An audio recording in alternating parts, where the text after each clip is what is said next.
الحمد لله نحمده ونستعينه ونستغفره ونؤمن به ونتوكل عليه ونعوذ بالله من شرور أنفسنا ومن سيئات أعمالنا من يهده الله فلا مضل له ومن يضلل فلن تجد له وليا مرشدا ونشهد أن لا إله إلا الله وحده لا شريك له ونشهد أن سيدنا إيماننا قدوتنا حبيبنا طبيبنا طبيب أرواحنا محمد الذي أرسله بالحق بشيرا ونذيرا وداعيا إلى الله بإذنه وسراجا منيرا فقد قال الله تعالى في كلامه المجيد وفرقانه الحميد أعوذ بالله من الشيطان الرجيم بسم الله الرحمن الرحيم إن الله وملائكته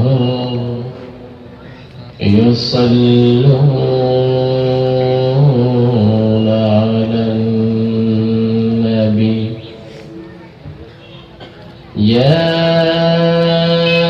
أيها الذين آمنوا صلوا عليه وسلموا تسليما اللهم صل على محمد وعلى آل محمد كما صليت على إبراهيم وعلى آل إبراهيم إنك حميد مجيد اللهم بارك على محمد وعلى آل محمد كما باركت على إبراهيم وعلى آل إبراهيم إنك حميد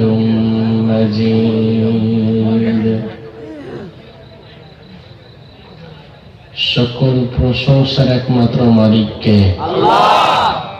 আল্লাহর নাম নিতে ফেনীর মানুষের কি লজ্জা করে নাকি? সকল প্রশংসার একমাত্র মালিককে আল্লাহ। সে আল্লাহর জন্য প্রশংসা করছি, আমরা পড়ছি আলহামদুলিল্লাহ। পড়েন আল্লাহু আকবার। كبيرا والحمد لله كثيرا سبحان الله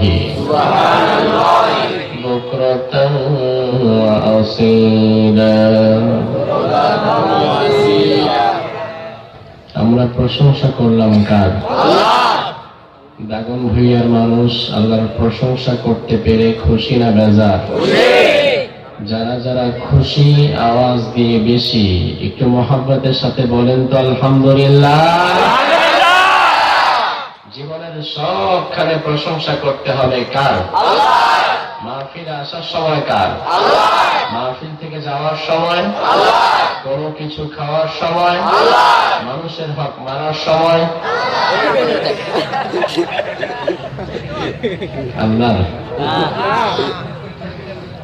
কোন হারাম কাজ, কোন ইল্লিগাল ওয়ার্ক, যে কাজটা ইসলাম পারমিট করে না, এরকম কোন কাজে আবার প্রশংসা করা যাবে না।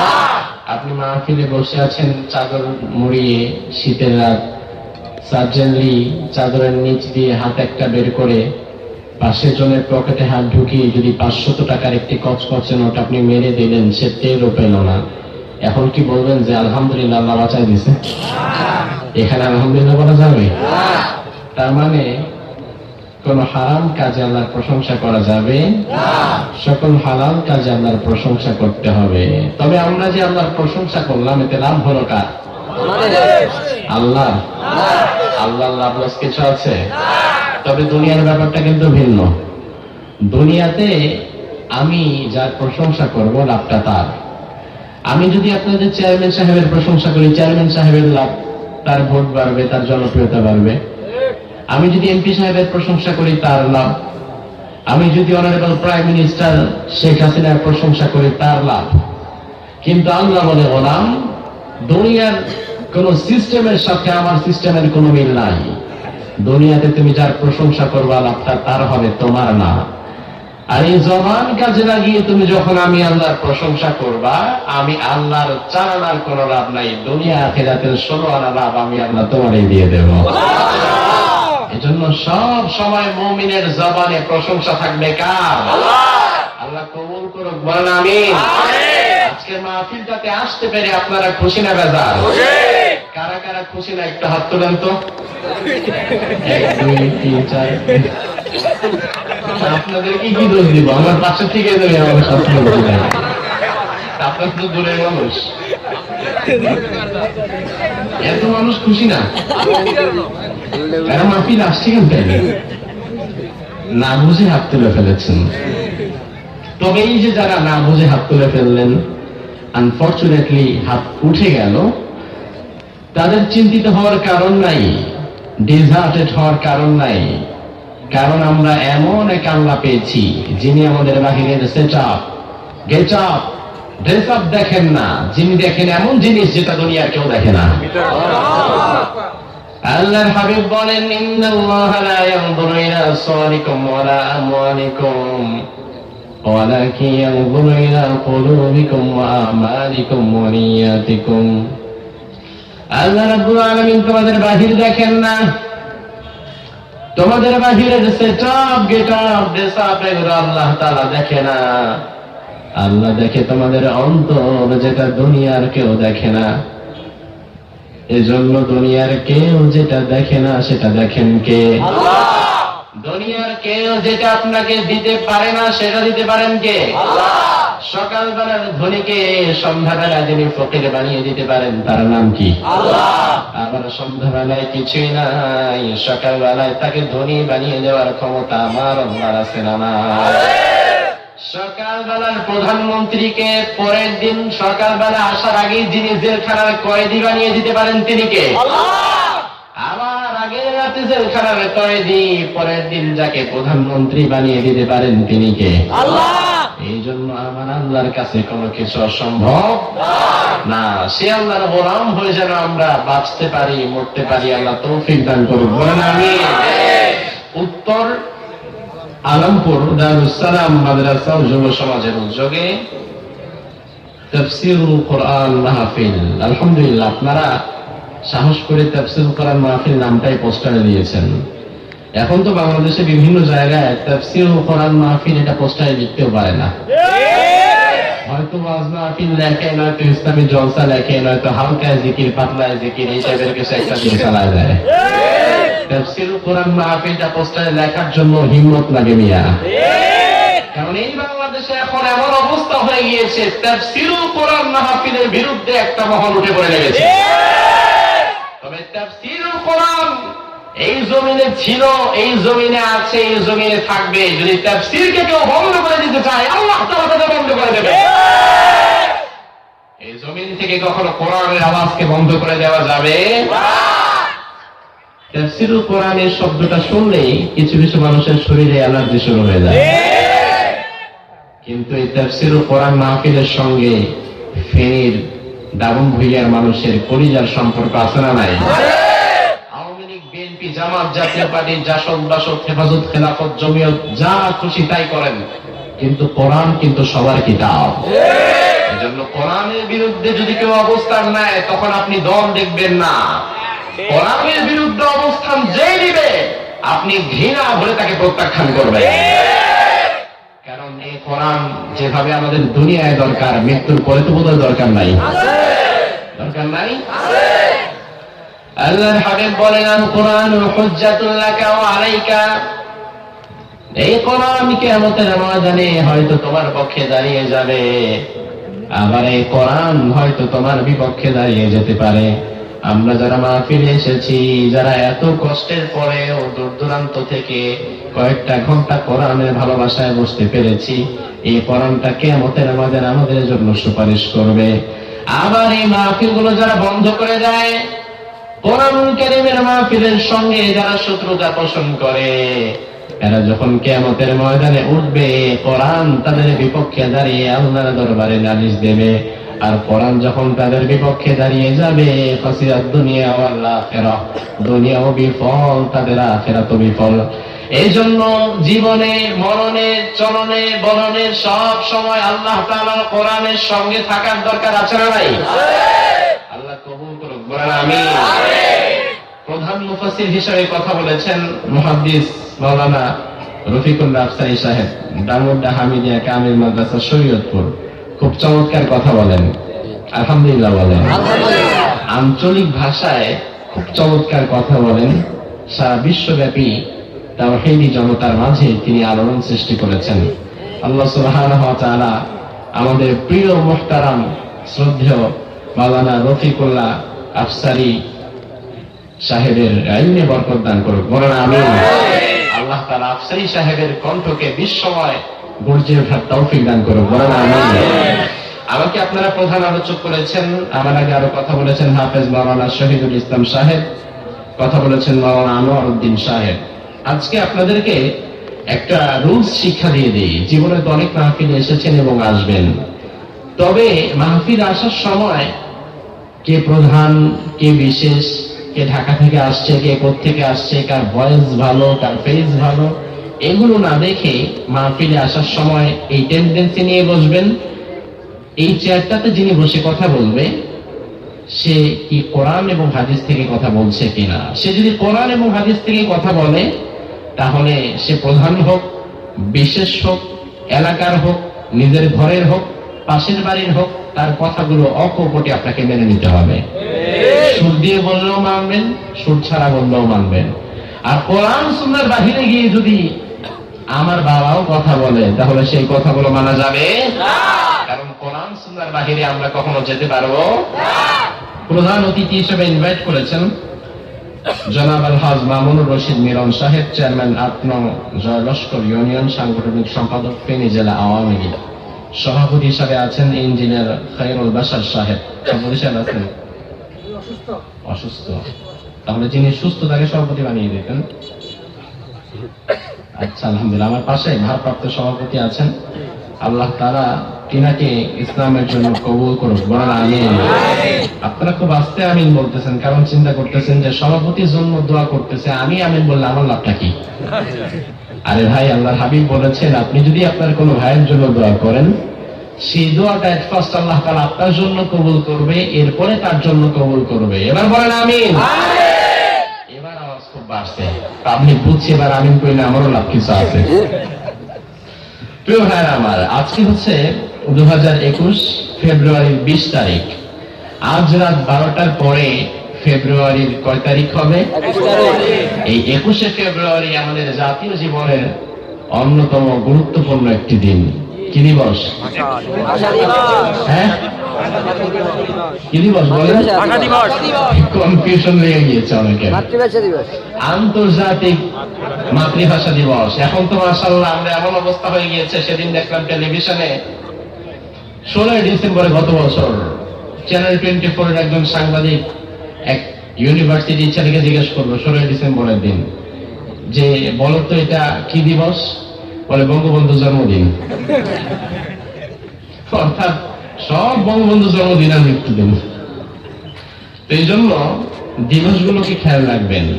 আন্তর্জাতিক মাতৃভাষা দিবস 21শে ফেব্রুয়ারি।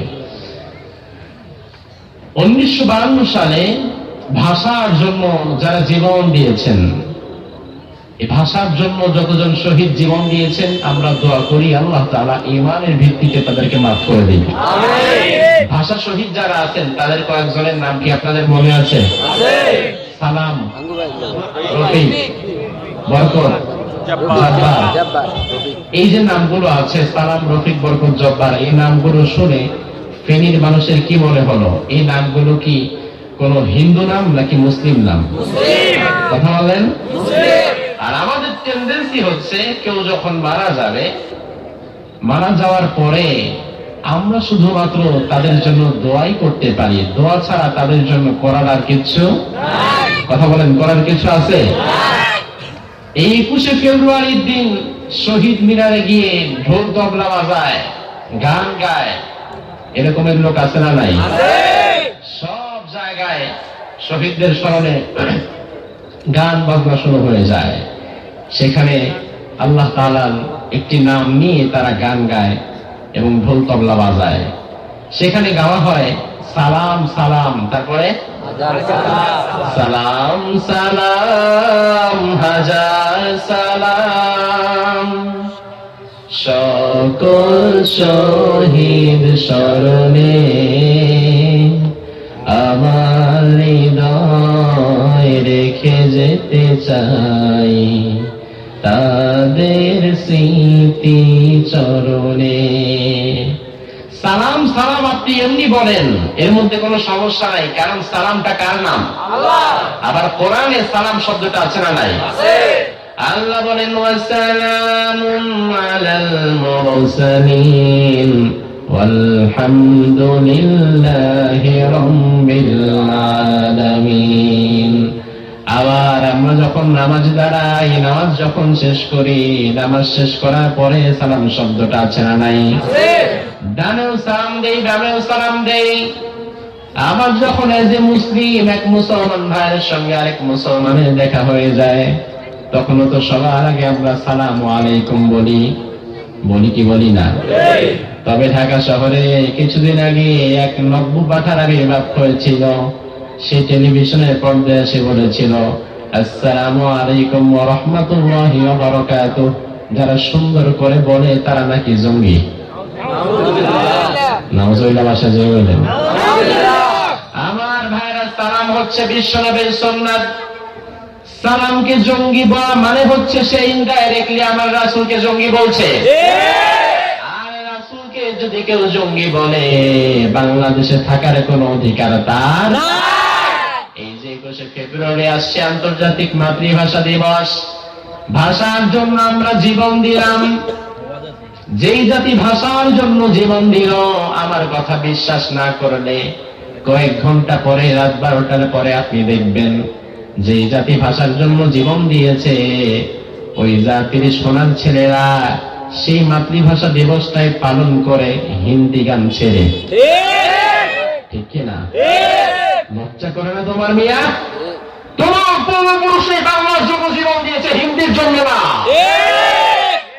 আর সেই সোনার ছেলেগুলা এখন রাস্তার মোড়ে মোড়ে ডেস্ক নিয়ে বসে আছে, গান টান সব রেডি, শুধু রাত 12টা বাজতে দেরি, সুইচে চাপ দিয়ে গান ছাড়তে দেরি না। এরকমের হিন্দি আর ইংলিশ গান দিয়ে তা আন্তর্জাতিক মাতৃভাষা দিবসকে সেলিব্রেট করছে। কি ভাষা প্রেম আবার! সারা বছর বাংলার খবর নাই, সারা বছর ওই শহীদ মিনারের ওই বেদিমুরের ওখানে গিয়ে কুত্তা ঘুমায়, কুত্তা পেশাব করে, দেখার মতো কেউ নাই। আর শহীদ দিবস আসলে এত সম্মান, সেখানে জুতা নিয়ে যাওয়াও যাবে না। কি সম্মান বেড়ে যায়! এর আগে যে সারা বছর কুত্তা ঘুমাইছিস, তখন দেখো নাই তুমি? এই জন্য শহীদদের জন্য যদি বস্তুত পক্ষে ভালো কিছু কেউ করে, সেটা হচ্ছে এই কোরআন প্রিয় মানুষগুলো। কারণ আমরা এই মাহফিলগুলো থেকে গান বাজনা না, এই মাহফিলগুলো থেকে আমরা শহীদদের জন্য দোয়া করি যেন আল্লাহ তাআলা তাদেরকে মাফ করে দেয়। শহীদদের জন্য যদি কিছু প্রয়োজন হয়, শহীদদের জন্য যদি উপকার কিছু হয়, তাহলে সেটা আমাদের দোয়া। বরঞ্চ তোমাদের গান বাজনাগুলো তাদের জন্য আর আযাবের কারণ হয়ে যেতে পারে, ঠিক কি না? এজন্য এই শহীদ দিবসগুলোতে শহীদদের কবরে গিয়ে ফুল দেয়া, মাথা নিচু করে নীরবতা পালন করা, গান বাজনা বাজিয়ে নাচা, এটা কোন মুসলিমের লক্ষণ হতে পারে? পৃথিবীতে যত ভাষা রয়েছে, হোক বাংলা হোক ইংলিশ, যত ভাষাই রয়েছে না কেন, এই ভাষার মূল স্রষ্টা হচ্ছেন আল্লাহ তাআলা। আল্লাহ তাআলা মানুষকে এই ভাষাগুলো শিখিয়েছেন। বাঙালি হিসাবে, বাংলাদেশী হিসাবে বাংলা ভাষার প্রতি টান ভালোবাসা আমাদের আছে না নাই? তবে গুরুত্বের দিক থেকে মুসলিম হিসাবে, রাসূলের উম্মত হিসাবে গুরুত্বের দিক থেকে আমাদের কাছে মর্যাদাপূর্ণ ভাষা হচ্ছে আরবি। মর্যাদাপূর্ণ ভাষা আরবি। মর্যাদাপূর্ণ ভাষা আরবি। কারণ কোরআনের ভাষা উর্দু, কথা বলে না। রাসূলের ভাষা ফার্সি। কি ভাষা? আরবি। আল্লাহর হাবিব বলেন, আমি আরবিকে কয়েকটা কারণে ভালোবাসি। ভালোবাসার কারণ হচ্ছে কোরআনের ভাষা আরবি, আবার আমি নবীর ভাষা আরবি, আবার আল্লাহর ভাষা আরবি, আবার তোমরা যখন জান্নাতে যাবা, জান্নাতে যেই ভাষা হবে সেই ভাষাটা হচ্ছে আরবি। সেই ভাষা কি? আরবি। আপনি বলবেন, হুজুর আমি তো আরবি জানি না, আরবি বুঝিও না। আমার যদি আল্লাহ জান্নাত দেয়, তাহলে আমি ফেরেশতারা বলবো পানি খাবো, ফেরেশতা যদি পানি বদলে নিয়ে আসে মধু, কেমনে হইব? কারণ ফেরেশতা তো আরবি বুঝে, আমি তো আরবি জানিও না, বলিও না, পারিও না। ও ভাইরা আমার, আপনাকে আরবি জানতে হবে না, বুঝতে হবে না। আপনি যদি জান্নাতি হয়ে যান, তাহলে অটোমেটিক্যালি আল্লাহ তাআলা আপনার ব্রেইনের সফটওয়্যারে আরবিটা ইনস্টল করে দেবে। এজন্য আরবির প্রতি আমাদের ভালোবাসা আছে না নাই? আল্লাহ কবুল করুক, বলেন আমিন। আমরা অল্প কিছু সময় কোরআনুল কারীমের একটি নির্দিষ্ট সূরা থেকে কথা বলবো। যেহেতু আপনারা তাফসীরুল কোরআন মাহফিল নাম দিয়েছেন, সেহেতু চেষ্টা করব একটি সূরা থেকে আমরা কয়েকটা মিনিট কথা শোনার জন্য এবং বলার জন্য। আল্লাহ তাআলা আপনাদেরকে শোনা এবং আমল করার তৌফিক দান করুন, বলেন আমিন।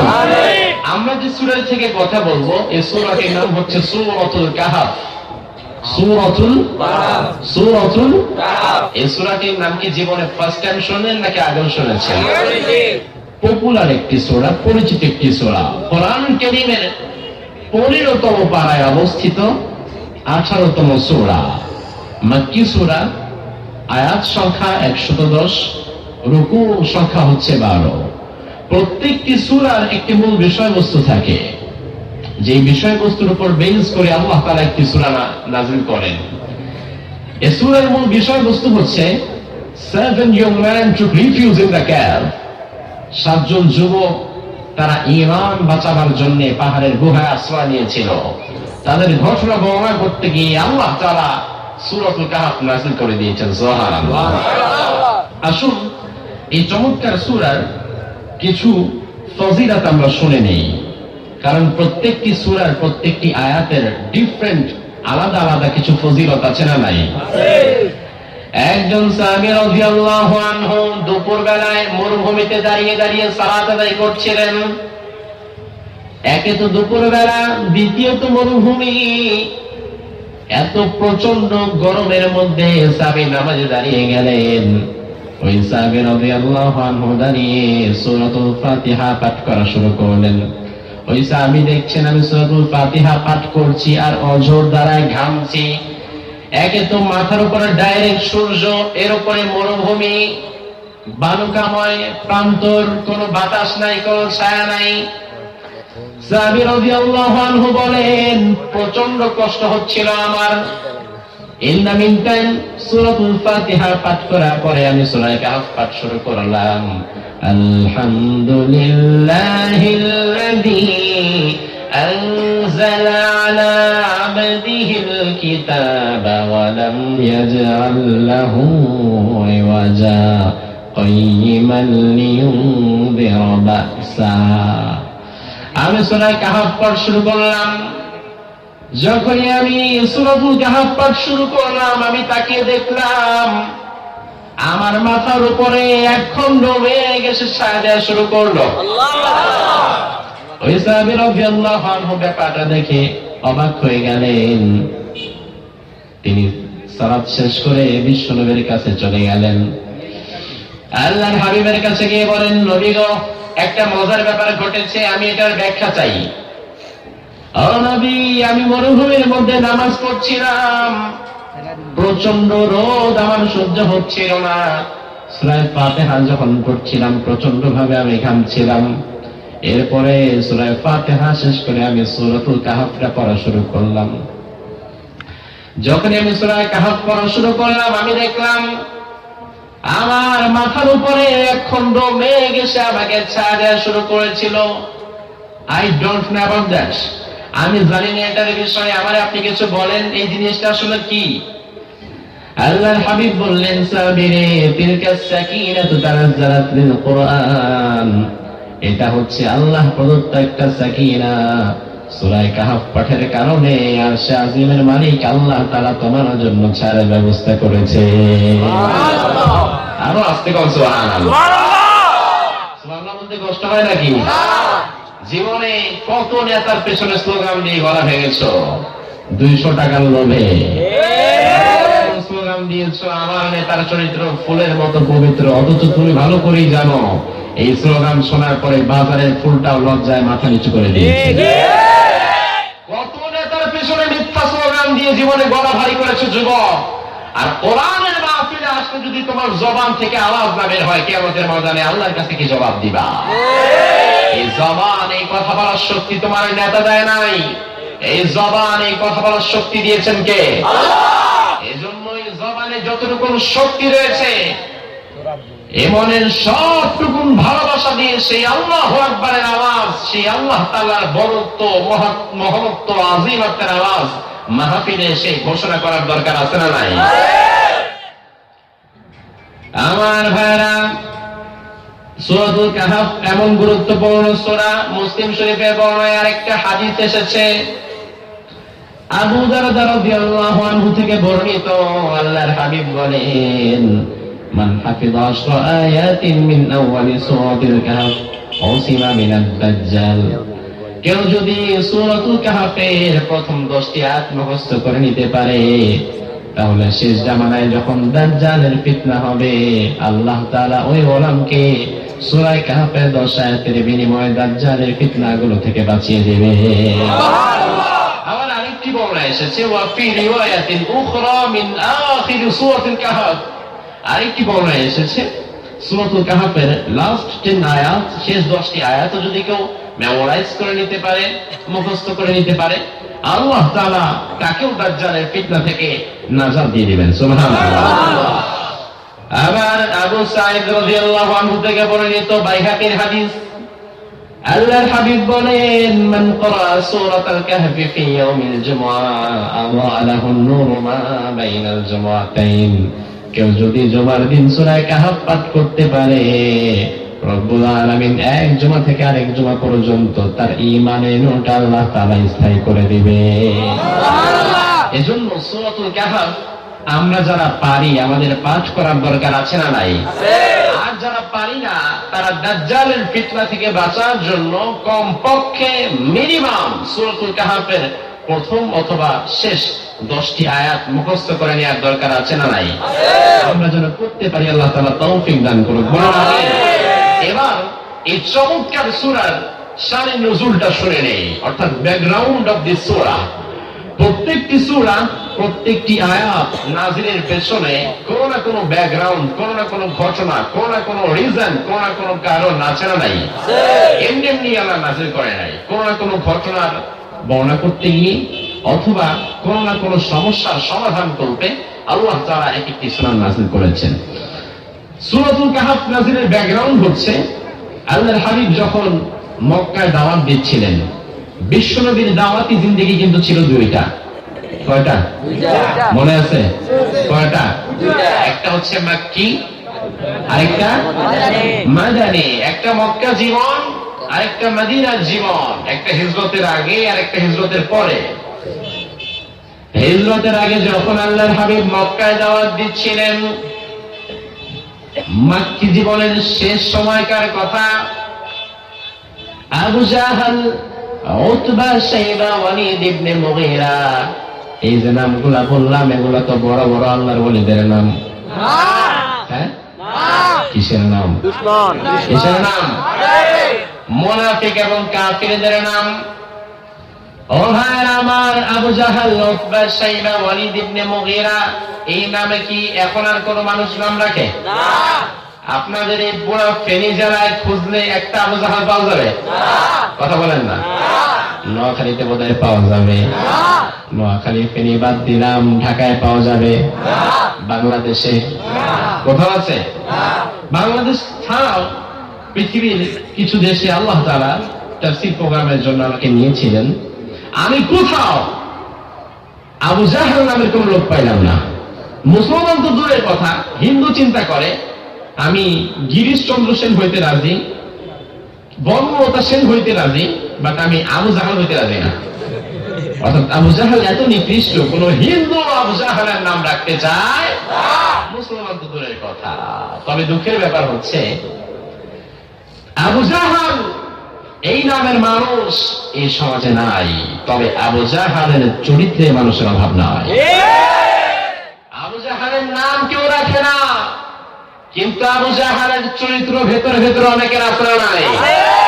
যারা কোরআন বন্ধ করে দিতে চায়, যারা কোরআন ওয়ালাদের বিরুদ্ধে হামলা মামলা দেয়, এরা ভালো মানুষ না, আবু জাহেলের উত্তরসূরি।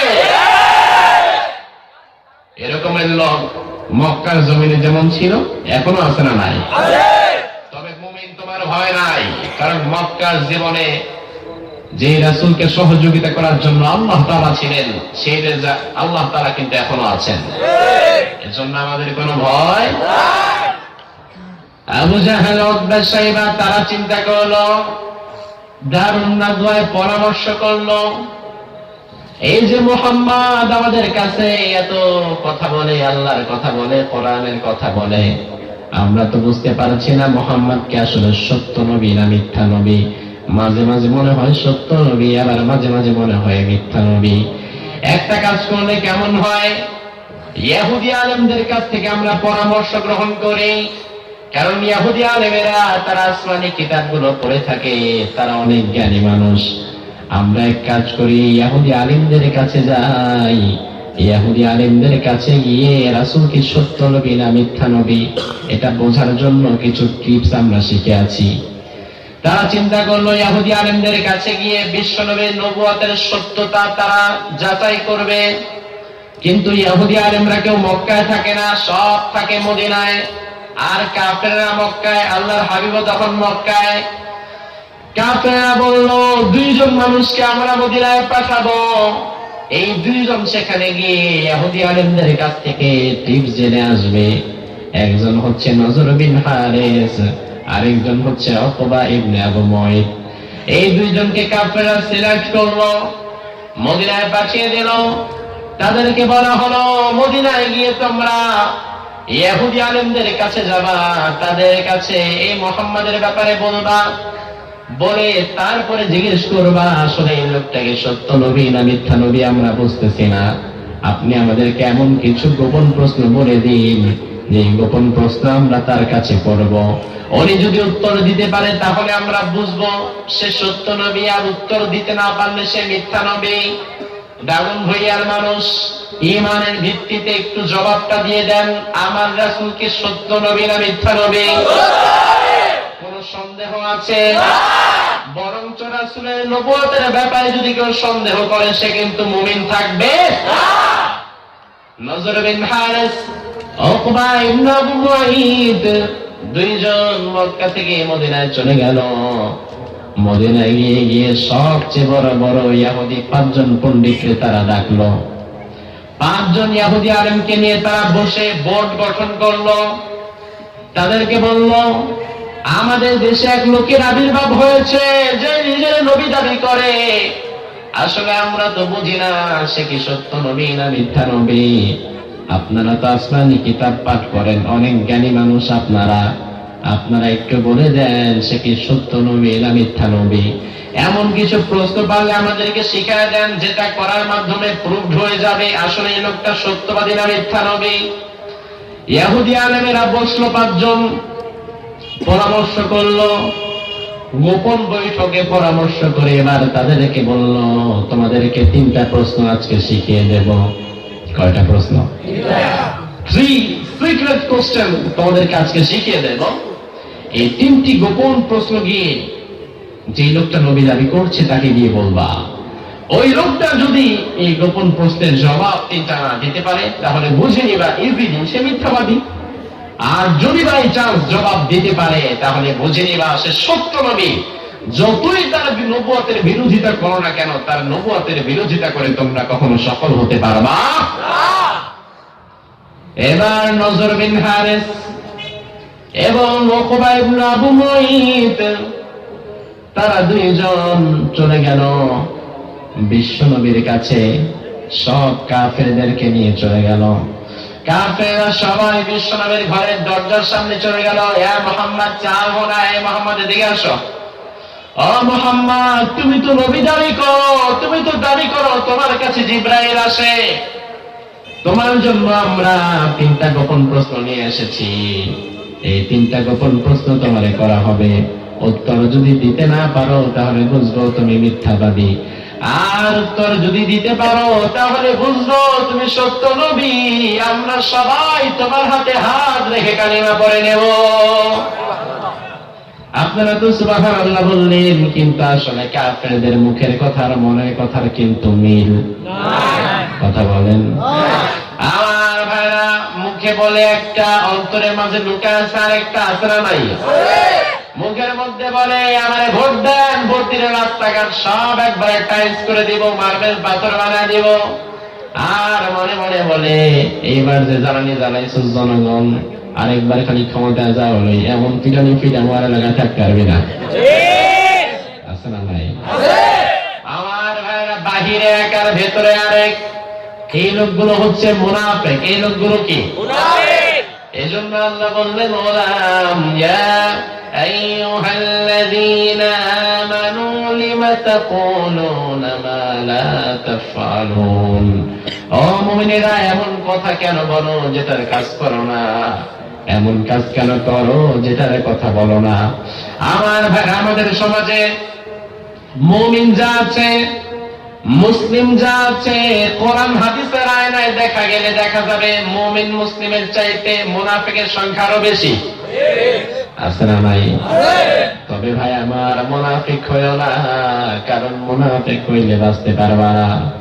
কারণ আল্লাহ বলেছেন, ইন্নাল মুনাফিকিনা ফিদ দারকিল আসফালি মিনান নার। মুনাফিকদেরকে আল্লাহ তাআলা জাহান্নামের সবচাইতে নিচে রাখবেন। নিচে রাখবেন তার মানে হচ্ছে, আপনি যদি একটা চুলা জ্বালান, ওই চুলায় যদি আপনি 10টা ইট পোড়া দেন, তাহলে সবার নিচে থাকবে ওই ইটটা, যে ইটটাকে ফালাবেন সবার আগে। এই আল্লাহ যে বললেন মুনাফিকদেরকে জাহান্নামের সবচেয়ে নিচু স্থানে রাখবে, তার মানে হচ্ছে জাহান্নামে কাফের মুশরিকের চাইতেও সবার আগে আল্লাহ মুনাফিকের ঘাট ধরে ফেলবে। এই জন্য আমার ভাইরা, মুনাফিক হওয়া যাবে না। কাফেররা বলল, মুহাম্মদ 3টা প্রশ্ন নিয়ে আসছি, এবার খেলা হবে। এবার কিসের খেলা হবে? আমাদের সমাজের অনেক নেতা খেলারা ডায়লগ দেয়, আসো খেলা হবে। আছে না নাই? কি খেলবা ভাই তুমি? তোমাদের সাথে খেলার জন্য আমাদের এত অস্ত্রের দরকার নাই, ওই ল্যাংড়া মশাই যথেষ্ট। কি খেলবা তুমি? খেলা তো মুসলমানরা দেখিয়েছিল বদরে। মুসলমানেরা খেলা দেখিয়েছিল রণাঙ্গনে। এই জন্য আমরা কথায় না, আমরা কাজে বিশ্বাসী, ঠিক কিনা? তোমরা বলবা খেলার জন্য আমাদের কাছে আছে অস্ত্র, ট্যাঙ্ক, কামান, বিমান, আর আমরা বলবো খেলার জন্য আমাদের বুকে আছে ইমান। আমাদের ইমানের কাছে তোমাদের হাজার ট্যাঙ্ক, কামান আর বিমান পানির মতো ভেসে যাবে, ঠিক না? কারণ ইমানের চাইতে বড় শক্তি পৃথিবীতে আর কিছু নাই। আপনি বিশ্বাস করেন মুমিনের আল্লাহু আকবারের চাইতে বড় অস্ত্র আর কিছু নাই। জীবনে যারা কোনো মিছিল মিটিং করেছেন তারা বুঝবেন, আল্লাহু আকবার যখন বলে কেউ তাকবীর ধরে, তখন সে আর সে থাকে না, তার মনে, তার বুকে আর্টিফিশিয়াল আরেকটা শক্তি কাজ করে। আল্লাহু আকবারের মধ্যে এক্সট্রা একটা পাওয়ার আছে না নাই? সব কাফেররা বললো, তিনটা প্রশ্ন নিয়ে আসছি, উত্তর দিতে যদি পারো তাহলে ভালো, আমরা বুঝবো তুমি সত্য নবী, ট্রু মেসেজার। আর যদি উত্তর দিতে না পারো তাহলে আমরা বুঝবো তুমি মিথ্যাবাদী। আল্লাহর হাবিব বললেন, ঠিক আছে বলো কি তোমাদের প্রশ্ন। এবার কাফেররা বলল, আমাদের প্রথম প্রশ্ন হচ্ছে ওই 7 জন যুবকের ঘটনা জানিয়ে দাও, তারা ঈমান বাঁচাবার জন্য পাহাড়ের গুহায় আশ্রয় নিয়েছিল। আমাদের দ্বিতীয় প্রশ্ন হচ্ছে যুলকারনাইন সম্পর্কে বলো। ওয়াসআলুনাকা আন যুলকারনাইন। আমাদের তৃতীয় প্রশ্ন হচ্ছে রূহ সম্পর্কে বলো। ওয়াসআলুনাকা আনির রূহ। এই তিনটা প্রশ্নের জবাব দাও। ও মিয়া, বিশ্বনবী তার জীবনে কোনদিন বানিয়ে বানিয়ে মন গড়া কোনো কথা বলেছে নাকি? আমরা হুজুরেরা বলি কি বলি না? অনেক হুজুর এমন আছে, তার কাছে যখন কেউ মাসলা জানার জন্য যায়, ফতোয়া জানার জন্য যায়, একটা ব্যাপার সে জানে না, হয়তো পড়েছে কিন্তু ভুলে গিয়েছে, কিন্তু চিন্তা করে লোকটা আমার কাছে জানতে এসেছে, আমি যদি উত্তর না দিই তাহলে বুঝবে আমি বড় আলেম না। আমি যদি উত্তর দিতে না পারি তাহলে তো সে বুঝবে আমি হয়তো কিছু জানি না। এই জন্য মাসলাটার উত্তর ভালো করে জানুক আর না জানুক, কোরআন হাদিসের রেফারেন্স তারা আন্তাজে একটা বলে দেয়, আছে না নাই? আমাদের সমাজে তালাকের মতো এত গুরুত্বপূর্ণ মাসলাগুলোর উত্তর দেয় গ্রামের মসজিদের খাদেম, অথচ যে দাওরা পাশও করে নাই, ফাজিলও পড়ে নাই, কোন মতো দাখিল দিয়ে ঢুকে গেছে, অথচ এগুলো খুব সেন্সিটিভ ইস্যু। আপনাকে যদি কেউ কিছু জিজ্ঞেস করে, আপনি যদি না জানেন, এর মধ্যে কোনো লজ্জা নাই। আপনি যে দুনিয়ার সব জানবেন এটা তো কোনো কথা না। ইমাম শাফিঈ রাহিমাহুল্লাহ রাস্তা দিয়ে যাচ্ছেন, এক লোক এসে বলল, ইমাম সাহেব একটা জটিল মাসলা নিয়ে আসছি, একটু সমাধান দিবেন? ইমাম সাহেব বললেন, কি বলো, যদি পারি তাহলে দেব। বললেন, এই আমার সমস্যা। শাফিঈ রাহিমাহুল্লাহ বললেন, আমাকে 2 দিন সময় দাও, এই মাসলাটার ব্যাপারে আমি একটু কনফিউশনের মধ্যে আছি, দ্বিধাদ্বন্দ্বে আছি, আমাকে 2টা দিন সময় দাও, আমি একটু আরো ভালো করে স্টাডি করি, কোরআন হাদিসের রেফারেন্স গুলো মিলাই, এরপরে তোমাকে আমি এক্সাক্ট সলিউশনটা দেব। এবার এই বক্তব্য বলে, আপনি তো এত বড় ইমাম, একটা মাসলা করতে আবার 2 দিন লাগে না? কি জানেন আপনি? কিছুই তো জানেন না।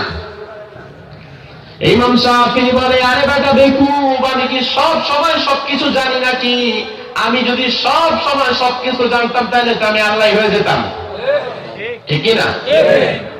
আপনি একজন আলেমের কাছে একটা প্রশ্ন করেছেন, তার ইনস্ট্যান্ট এটার উত্তর না জানাই থাকতে পারে, হয়তো পড়েছে ভুলে গিয়েছে, আবার একটু কোরআন হাদিস দেখতে হবে, মিলাতে হবে। এটা না জানার মধ্যে কোনো অকৃতকার্যের কিছু নাই।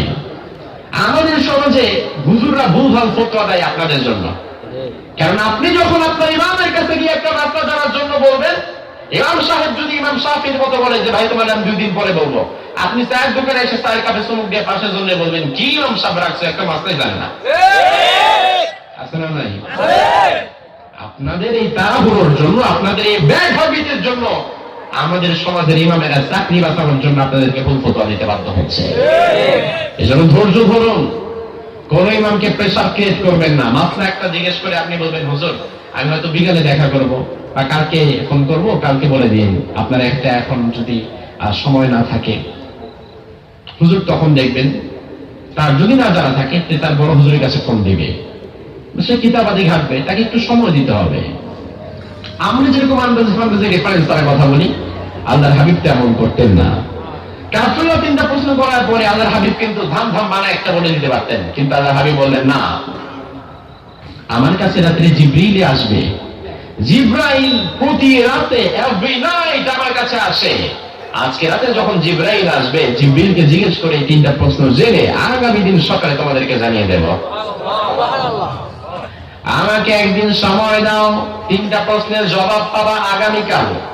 কবে? কবে কবে? এবার আগামীকাল যথাসময়ে সব কাফেররা বিশ্বনবীর দরজার সামনে চলে এসেছে। এসে বলল, মুহাম্মদ দরজা খোলো, প্রশ্নের উত্তর দাও। বিশ্বনবী বের হলেন, চুপ করে দাঁড়িয়ে থাকলেন, প্রশ্নের উত্তর দিলেন না, কারণ জিবরাইল রাত্রে আসে নাই। এবার কাফেররা বলে, তুমি প্রশ্নের উত্তর দাও না কেন? বিশ্বনবী বলে, ভাই আমার আরেকটু সময় দাও, জিবরাইল তো আসে নাই। সবাই চলে গেল। এবার পরের দিন আবার এসে বলে, ও মুহাম্মদ প্রশ্নের উত্তর কই? বিশ্বনবী বলে, আরো সময় দাও, জিবরাইল তো আসলো না, আর জিবরাইল না আসলে আমি তো বানিয়ে বানিয়ে বলতেও পারছি না। কাফেররা এবার হাটে মাঠে গ্রামে গঞ্জে বাজারে সব জায়গায় বিশ্বনবীর নামে রটিয়ে দিল যে লোকটা মিথ্যাবাদী, এই লোকটা মিথ্যা কথা বলে। এমন গুরুত্বপূর্ণ প্রশ্ন যখন করেছি তখন বলতে পারবে না বলে এখন জিবরাইলের দোষ দেয়। আসলে এই লোকটা এতদিন পর্যন্ত যা বলতো সব সে মিথ্যা কথা বলতো। মুসলমান, ঈমানের ভিত্তিতে পারলে একটু জবাবটা দিয়ে দাও, তোমার রাসূল কি মিথ্যাবাদী নাকি? আমার নবী যে জীবনে কোনোদিন কোনো মিথ্যা কথা বলে নাই, সেটার সাক্ষী আমি আর তুমি না, সেটার বর্ণনা তো আল্লাহ তাআলা কোরআনের মধ্যেই দিয়েছেন। আল্লাহ বলে, গোলাম ওয়া মা ইয়ানতিকু আনিল হাওয়া ইন হুয়া ইল্লা ওয়াহয়ুন ইউহা। আমার নবী তার সারা জীবনে কোনোদিন মন গড়া পার্সোনাল ভয়েস থেকে কিছু বলে নাই। আমার নবী যখন যা বলেছেন সব আমি আল্লাহ ওহী করে আমার নবীরে দিয়ে বলিয়ে দিয়েছি। আল্লাহু আকবার। বিশ্বনবী তার সারা জীবনে একটা মিথ্যা কথাও বলেন নাই, সেটার গ্যারান্টি দিয়েছেন কে? আল্লাহ।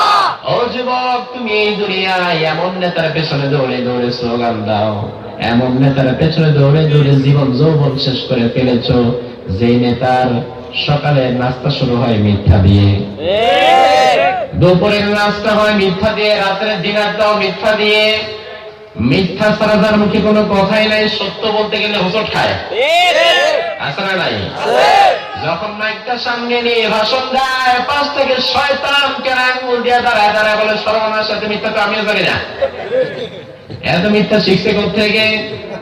এই জন্য যুবক, এমন মিথ্যাবাদী নেতার পেছনে তুমি দৌড়িও না। এমন মিথ্যাবাদী নেতার পেছনে দৌড়ানো তোমার জন্য মানায় না। কারণ হচ্ছে তুমি ওই নবীর উম্মত, তুই নবীর কর্মী, তুমি যে নবীর সারা জীবন কোন মিথ্যা কথা বলে না। এজন্য তোমার বলা দরকার, আমার নেতা, তোমার নেতা বিশ্বনবী মুস্তাফা। ওই নবী সাল্লাল্লাহু আলাইহি ওয়াসাল্লাম আমাদের নেতা। সেই নবীরা আমরা যেমন দুনিয়াতে নেতা মানি, আবার আখিরাতেও তিনি আমাদের নেতা হবেন। তিনি আমাদের নেতা হয়ে আমাদেরকে জান্নাতে নিয়ে যাবেন, ঠিক কি না? আর তুমি যে এই মিথ্যাবাদী নেতারা পেছনে দৌড়াও, এই নেতা যদি পরিবর্তন না করো, তাহলে নেতারা পেছনে পেছনে তোমারও কিন্তু জাহান্নামে যেতে হবে। এজন্য কোন পথে হাঁটবা তুমি? রাসূলের পথে হাঁটবা নাকি মিথ্যাবাদী জালিমের পেছনে হাঁটবা? Decision is years. সিদ্ধান্ত তোমার। রাস্তা দুইটা খোলা, ফারিকুম ফিল জান্নাহ ওয়া ফারিকুম ফিস সাইর। জান্নাতের পথ, জাহান্নামের পথ তোমার সামনে ওপেন হয়ে আছে। কোন পথে হাঁটবা সেটা সিদ্ধান্ত নিতে হবে তোমাকে। কাফেররা বিশ্বনবীর ব্যাপারে সব জায়গায় মিথ্যাবাদী মিথ্যাবাদী বলে রটিয়ে দিল। আল্লাহর হাবিব বাজারে যায়, সবাই বলে এই তো দেখো মিথ্যাবাদী আসছে। আল্লাহর হাবিবকে যেখানে দেখে সবাই শুধু হাসাহাসি করে আর মিথ্যা কথা বলে আর মিথ্যাবাদী বলে বলে গালি দেয়। বিশ্বনবীর মনটা বড় খারাপ হয়ে গেল। আল্লাহর হাবিব মনে বড় কষ্ট পেলেন। আল্লাহর হাবিব সাল্লাল্লাহু আলাইহি ওয়াসাল্লাম প্রচন্ড ব্যথিত মন নিয়ে কাবার হাতিমে শুয়েছিলেন, কাবার চত্বরে শুয়েছিলেন। জিবরাইল একদিন, দুই দিন, তিন চার দিন চলে যায়, জিবরাইলের খবর নাই। এভাবে করে করে 14টা দিন কেটে গেল, জিবরাইল একটা বারো আসলো না। আল্লাহর হাবিব 15তম দিনে কাবার চত্বরে শুয়ে আসমানের দিকে তাকিয়ে আছেন। কারণ আর রহমান আলাল আরশি ইস্তাওয়া, দয়াময় রহমান থাকেন কোথায়? আল্লাহ রাব্বুল আলামিন বিশ্বনবীর মনে ব্যথা বুঝতে পারলেন। কারণ আপনার মনে কি ব্যথা, কি বেদনা দুনিয়ার কেউ জানে না, সেটা জানেন কে? আল্লাহর হাবিব মনে বড় কষ্ট, জিবরাইল কেন 15টা দিন আসছে না? সব মানুষ আমরা শুধু মিথ্যুক মিথ্যুক বলে গালি দিচ্ছে। প্রচন্ড ব্যথিত মনে বিশ্বনবী এক ফোঁটা পানি চোখ থেকে পড়ে গেল। সঙ্গে সঙ্গে রব্বুল আলামিন জিবরাইল আমিনকে পাঠিয়ে দিলেন। জিবরাইল আমিন একা নয়, জিবরাইল আমিনের সঙ্গে 70,000 ফেরেশতা আল্লাহ তাআলা পাঠিয়ে দিলেন। সুবহানাল্লাহ। আল্লাহর হাবিব উপরের দিকে তাকিয়ে শুয়ে আছেন। জিবরাইল আলাইহিস সালাম বিশাল ফেরেশতার বহর নিয়ে আসলেন। এসে বিশ্বনবী সাল্লাল্লাহু আলাইহি ওয়াসাল্লামের মাথার কাছে বসলেন। আল্লাহর হাবিব উঠে বসলেন। বসে জিজ্ঞেস করলেন, ও জিবরাইল, আমি এমন কি অপরাধ করেছিলাম যার কারণে 15টা দিন পর্যন্ত তুমি আসো নাই? কি করেছিলাম আমি?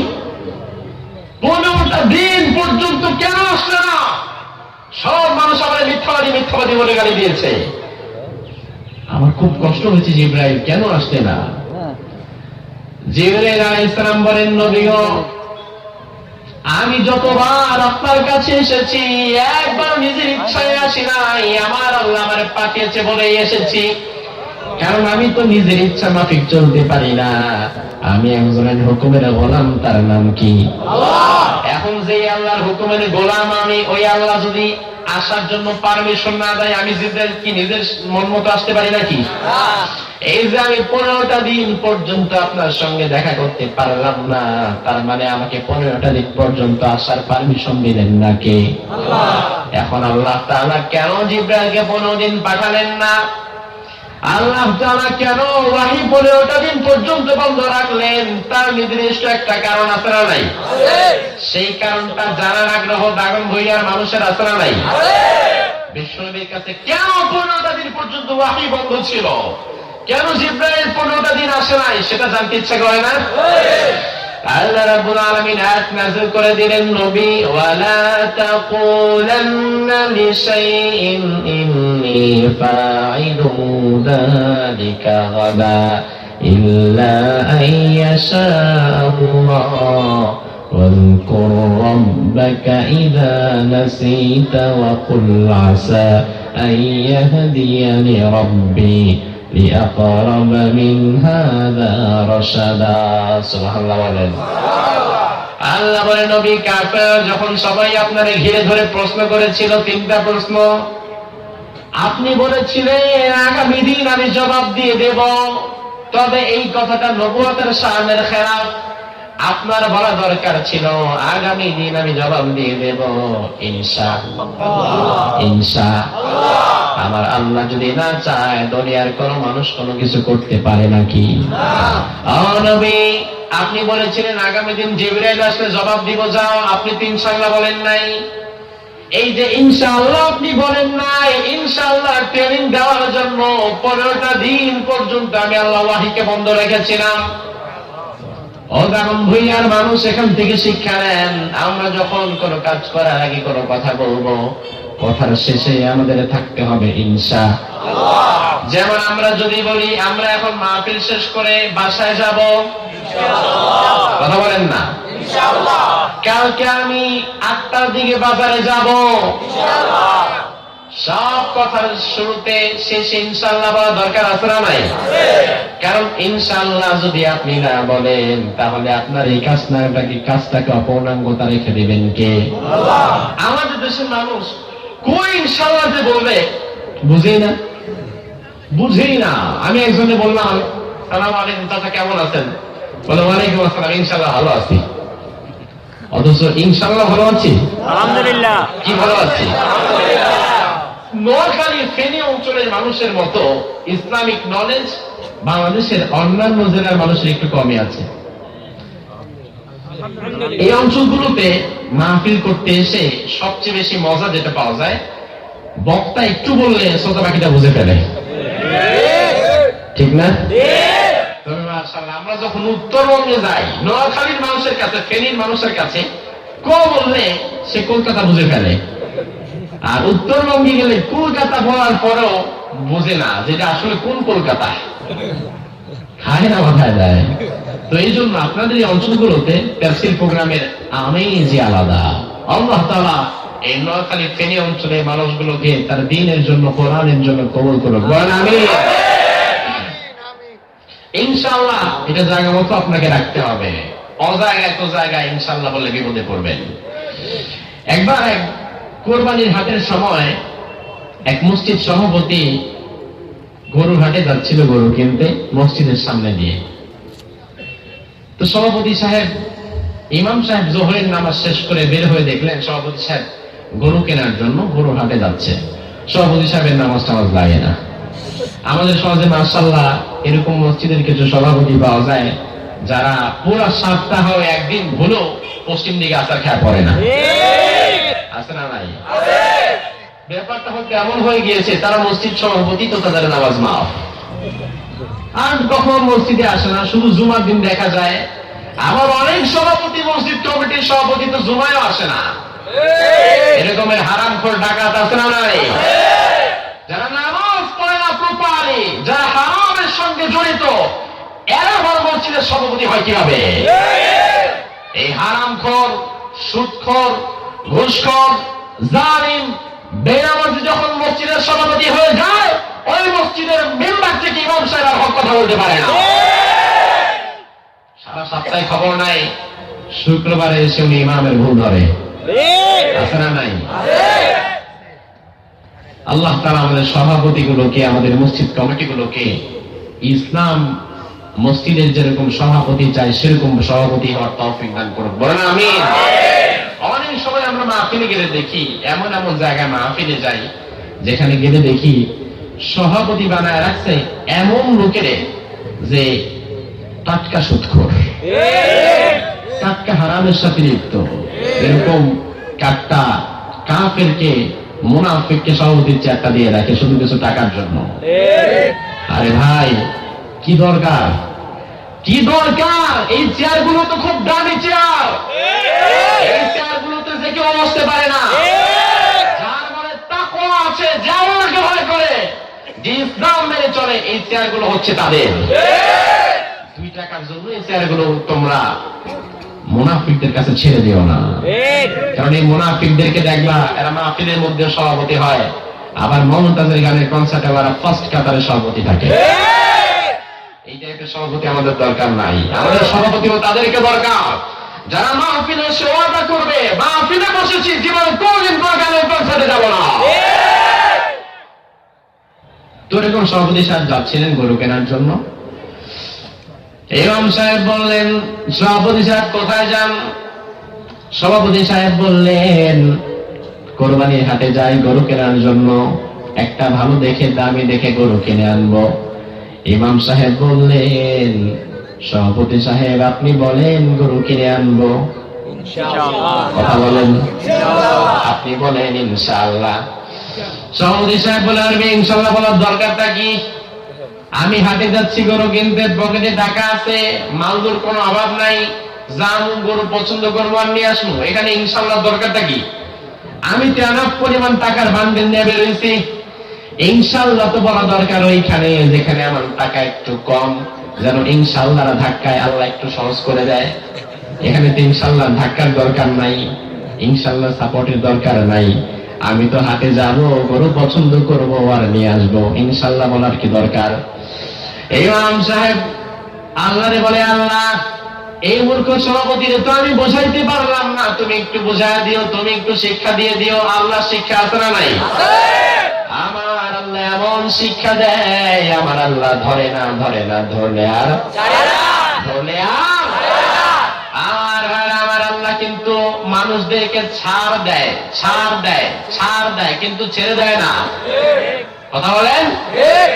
যেমন আজ থেকে কয়েক বছর আগে মায়ানমারে মুসলিমদেরকে যে পিটিয়েছিল, ওই মহিলাকে এখন ভেতরে না বাহিরে? কথা বলেন। আগের রাতে কিন্তু সত্যি প্রধানমন্ত্রী ছিল। আগের রাতের নির্বাচনে বিপুল ভোটে জয়ী হয়ে পরের দিন আবার নতুন করে পার্লামেন্টে যাবে, গোসল টোসল